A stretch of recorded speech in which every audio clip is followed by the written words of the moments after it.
All right, so we're about 1 week into free agency, and the Packers have made a few moves. But first, let's enjoy a little green and gold beer on St. Patty's Day. Yeah.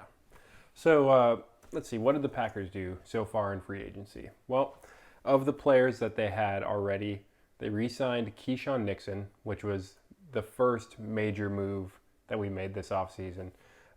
Taking care of that really solidified special teams a bit.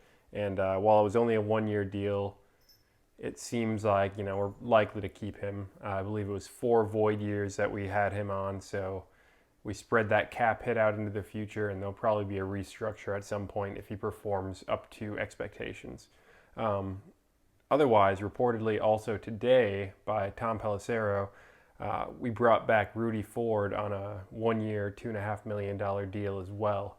So that'll help solidify a little bit of the safety position. Adrian Amos is still out there, still interested in bringing him back from my understanding for the Packers, but we get deeper into free agency and he might see that there's not quite the market he was hoping for himself out there. So that might be when we look to see Amos coming back to the Packers. In other news, the Packers signed their future long snapper, Matt Orzech. He was a long snapper for the Rams last year. He actually uprooted their previous one, who then we picked up. Name doesn't ring a bell right now, but we brought him in on a couple-year deal.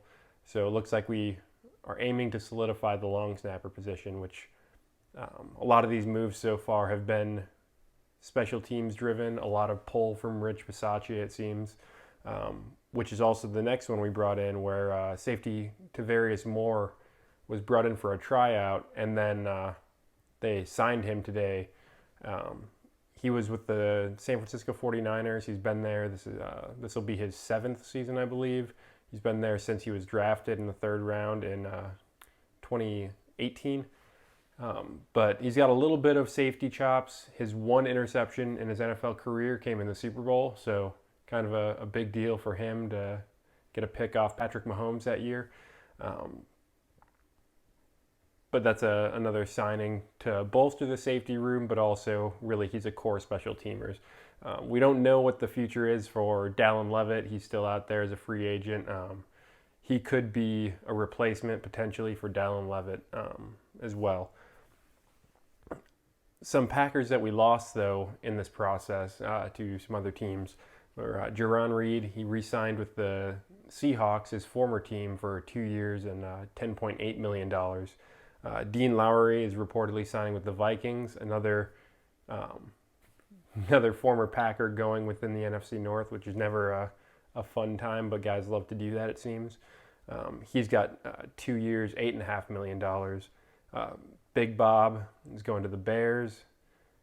Believe it's a 1 year deal. Don't have the details of that yet. And then, of course, everybody knows Allen Lazard for 4 years, $44 million to the Jets to reunite with his buddy Aaron, as he's excited to have 12 as his quarterback again, he said.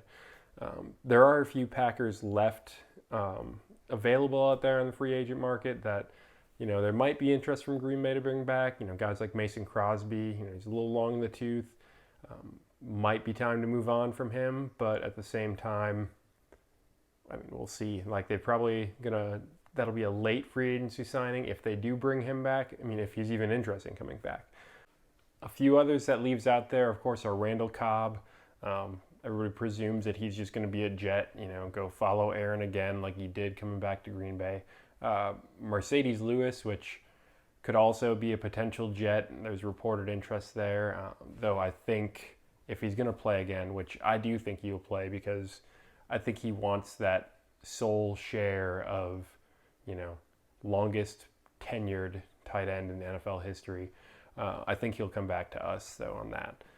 And then linebackers Justin Hollins and Eric Wilson are also still out there. Justin Hollins had a pretty decent year for us last year after we picked him up from the Rams. So, I'm intrigued whether or not we might bring him back, but there is a pretty strong edge class this year in the draft as well. So it might be a late after the draft free agent re-signing if we bring him back.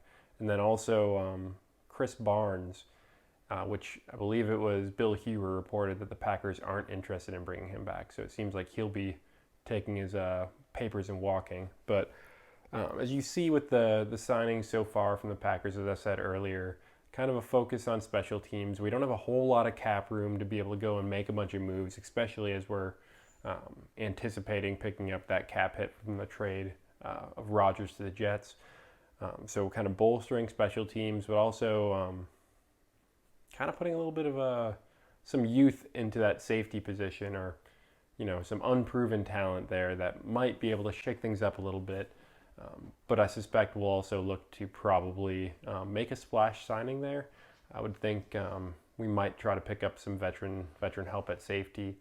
I think we'll probably also try to pick somebody up in the draft, though there's not a ton that are really fitting the Packers mold there, so it might be a little bit of a stretch to really try to make that like the priority there.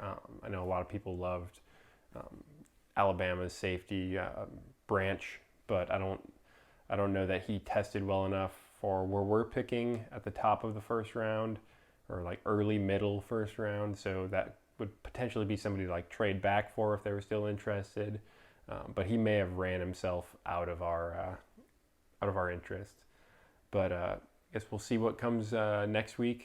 Potentially news on the Rodgers trade. Who knows? We'll see how long that lasts and who breaks first. Is it Joe Douglas or is it Brian Gutekunst? And then another wave of free agency hitting us. So hope you enjoy your St. Patty's Day and come back and see us next time.